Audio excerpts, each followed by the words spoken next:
প্রভাবযুক্ত election দেখতে চায় না। সোনার বাংলা বানানোর স্লোগান দিয়ে এই বাংলাকে শ্মশান বাংলায় পরিণত করেছিল। যে তার মাটি এবং মানুষকে ভালোবাসে সে কি দেশ ছেড়ে কখনো পালায়? নিরীহ মানুষগুলোকে ঠান্ডা মাথায় তারা খুন করেছে। আমরা প্রত্যেকটা হত্যাকাণ্ডের বিচার চাই। শেষ পর্যন্ত জুলাই আন্দোলনে যাদেরকে নির্মমভাবে হত্যা করা হয়েছে, আমরা সেই হত্যাকাণ্ডের দৃশ্যমান বিচার দেখতে চাই। কথা একেবারেই সাফ। ওই বিচার আর প্রয়োজনীয় সংস্কারের আগে কোনো ইলেকশন বাংলাদেশের জনগণ দেখতে চায় না। বিচার ছাড়া যদি ইলেকশন হয়, ভবিষ্যতে যারা ক্ষমতায় আসবে তারা এর চাইতে বড় খুনি হওয়ার আশঙ্কা আছে। সংস্কার ছাড়া যদি নির্বাচন হয়, তাহলে 6/9 ওই নির্বাচন জনগণ দেখতে চায় না। আর দামি ইলেকশন, নিশিরাতের ইলেকশন আর কুকুর বিড়াল মার্কা ইলেকশন জনগণ দেখতে চায় না। পেশি শক্তির ইলেকশন দেখতে চায় না। কালো টাকার প্রভাবযুক্ত ইলেকশন দেখতে চায় না। পেশি শক্তি এবং কালো টাকার প্রভাব মুক্ত ইলেকশন দেখতে চায়। ওয়ালটন আবারও মিলিয়নিয়ার অফারে ওয়ালটন ফ্রিজ কিনে আপনিও হয়ে যেতে পারেন মিলিয়নিয়ার। এই জন্য আমরা পরিষ্কার বলেছি, ইলেকশনের পদ্ধতিও পাল্টাতে হবে। জনগণের প্রত্যেকটা ভোটের মূল্যায়নের জন্য আনুপাতিক হারে নির্বাচনে যেতে হবে। সেই নির্বাচনে জনগণের প্রত্যেকটা ভোটের মূল্যায়ন হবে। যোগ্য লোকেরা সংসদে যাবে, পেশিওয়ালা এবং কালো শক্তির মালিকেরা আস্তে করে আউট হয়ে যাবে। জায়গায় জায়গায় আয়নাঘর তৈরি করে এই যুগের নিকৃষ্ট গোপন বন্দিশালা এরা তৈরি করেছিল।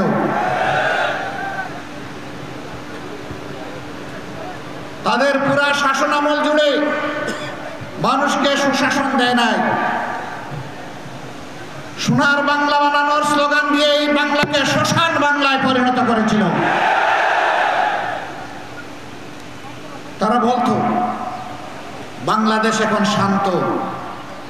আমি বলতাম, হ্যাঁ ঠিকই বাংলাদেশ শান্ত, তবে এটি সে জীবন্ত বাংলাদেশ নয়, এটি একটা গুরুস্থান।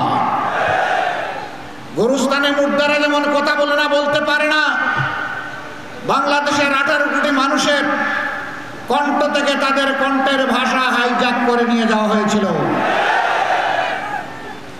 কথা বলার অধিকার ছিল না। প্রতিবাদ করলেই প্রতিবাদী মানুষের উপর জুলুমের পাহাড় ভেঙে পড়ত। 15.5 বৎসরে তারা খুন করেছে, গুম করেছে, তারা ধর্ষণ এবং লুণ্ঠনের মহারাজত্ব কায়েম করেছে, চাঁদাবাজ দিয়ে জায়গায় জায়গায় বাংলাদেশকে নাপাক করেছে। রাজনৈতিক প্রতিপক্ষ হিসাবে আঘাত দেওয়ার জন্য সর্বপ্রথম তারা জামাতকেই বাছাই করে নিয়েছিল। আমাদের মাথার তাজ 1-2 জন করে 11 জন সম্মানিত দায়িত্বশীল নেতাকে তারা জুডিশিয়াল কিলিংয়ের মাধ্যমে দুনিয়া থেকে বিদায় করেছে। 5 জনকে অন্যায়ভাবে ফাঁসি দিয়েছে। আল্লামা দেলওয়ার হোসেন সাইনি সহ 6 জনকে জেলের ভিতরে মৃত্যুর দিকে ঠেলে দিয়েছে। আমরা সকল হত্যাকাণ্ডের বিচার চাই।